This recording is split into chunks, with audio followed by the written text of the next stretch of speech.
triathlon in Palm Springs, California, and I was in the biking portion of the race.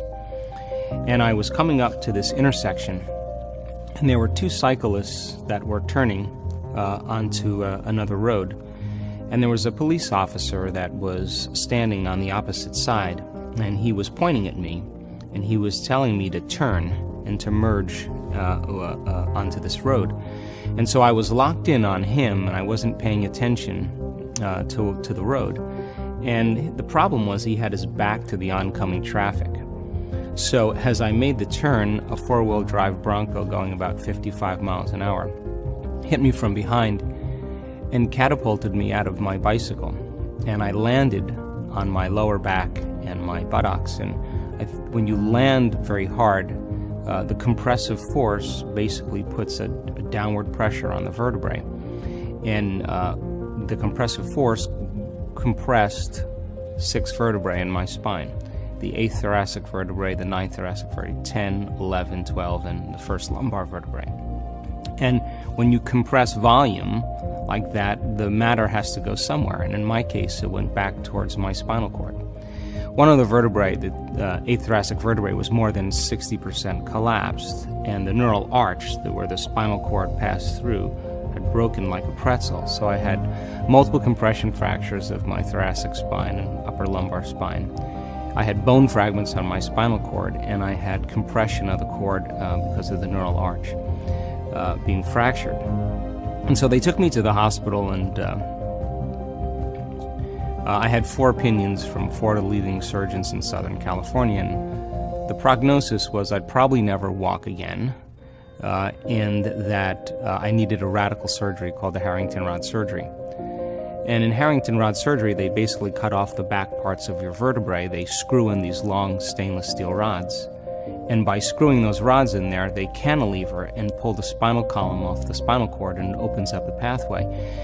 And then they take bone fragments from your hip and they paste it over the top, and they hope for the best. So in my case, it would be from the base of my neck to the base of my spine because of the number of vertebrae that were compressed. And so I think that if this had been anybody else, I probably would have recommended that they have the surgery. But this was me. And I wasn't so quick, based on the x-rays and the CAT scans and MRIs, to just decide to have the surgery. And so I think one of the biggest things about making a choice when you're indecisive, it's one of the difficult times because you're weighing what you know against what you don't know. And you reach this point in your life where it's like a dark night of the soul, because when you realize that nobody has the answers to your problems but you, then you start this process of stepping out into the unknown. Now, in 1986, in Southern California, not a lot of people were going against convention, whether it was scientific convention or medical convention or social convention or religious convention. But I think that when you step outside of convention, that's the definition of a miracle. So when you do something like that, you're always considered foolhardy or insane until you pull it off, and then you're a saint or a mystic or a genius. So I decided for myself personally that I was willing to step out into the unknown, that I couldn't imagine myself living on addictive medications for the rest of my life or being in a wheelchair. And so I decided to check out of the hospital. And I just had this one thought, and the thought was, the power that made the body heals the body. And I couldn't stop thinking about that because I knew that there's an intelligence that's giving us life, that keeps our heart beating and digesting our food. And that consciousness is awareness, and awareness is paying attention. So it must be observing or paying attention to who I am. So I decided that I was going to make contact with this intelligence. And I was going to give it a plan, a template, a design. I was going to get very specific on what I wanted.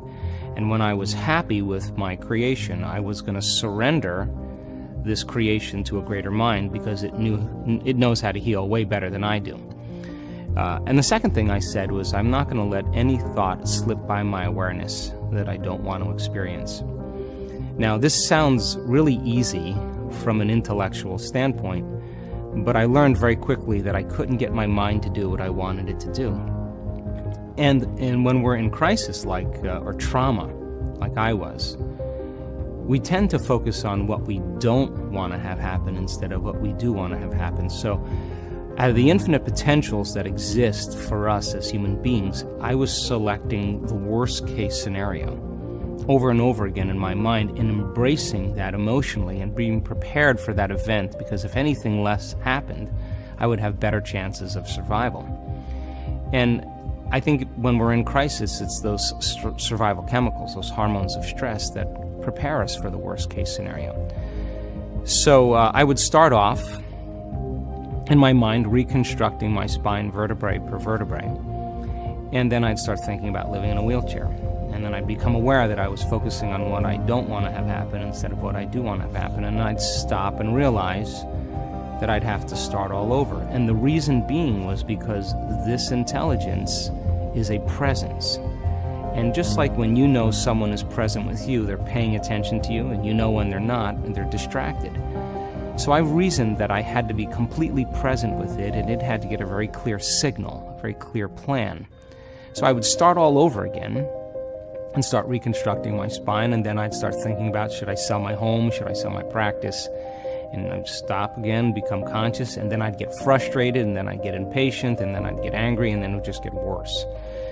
And so for 6 weeks, I went through this incredible dark night of the soul because I couldn't really get my mind to do what I wanted it to do. And it would take me about 3 hours closing my eyes and reconstructing every single vertebrae and starting over again every time I lost my attention. And then I was never satisfied really with the way it was, the way I did it, but I would just keep going. At the end of 6 weeks, I went through the whole entire process without losing my attention, and it was like I hit a tennis ball in the sweet spot. Something clicked in that moment. I clicked. And I knew in that moment that something happened. And what was taking me 3 hours to do, I was able to do in 45 minutes. And at the time, I didn't know it, but I was firing and wiring new circuits in my brain every single day. And I was literally improving my ability to pay attention. And attention is a skill, just like golf or tennis. The more you practice it, the better you get at it.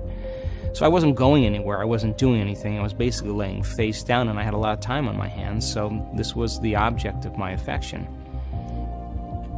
At that time, when I was able to go through that whole rehearsal, I started noticing significant changes in my body. My pain levels dropped and diminished immediately.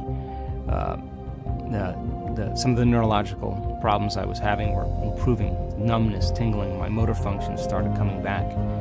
And the moment I correlated what I was doing inside of me with the effect that I was producing outside of me, I started paying attention to what I was doing and did it with more passion and more enthusiasm instead of dread and frustration. And it was that elevated emotion that I started to realize that was actually the catalyst to make it fun and easy. And then I just started thinking about if I was ever able to walk again, what did I take for granted, like a sunset or a shower or sitting with my friends and enjoying a meal. And all of a sudden I started selecting potentials in the quantum field that were no longer based on the worst case scenario, but really some future possibility. And I began to emotionally embrace and experience it completely, whether it was a sunset on the beach or a shower. I would live it and emotionally feel it. And I didn't know what I was doing at the time, but I think when you combine a clear intention with an elevated emotion, you move your body and brain from living in the past to living in the future. And the brain and body actually don't know the difference when you're truly focused and paying attention between what's going on in your outer world and what's going on in your inner world. And the very process of the elevated emotion began to convince my body that I was living in that future reality in the present moment, because the body's the unconscious mind that doesn't know the difference. That I began to signal new genes in new ways, and my body began to change dramatically. And I was back on my feet in 10 weeks, and back training again at 12 weeks, and I'd never have any pain in my body or in my back, and I just made a deal with myself, and the deal was with this intelligence that if I was ever able to walk again, I'd spend the rest of my life studying the mind-body connection and mind over matter, and pretty much that's what I've been doing since 1986.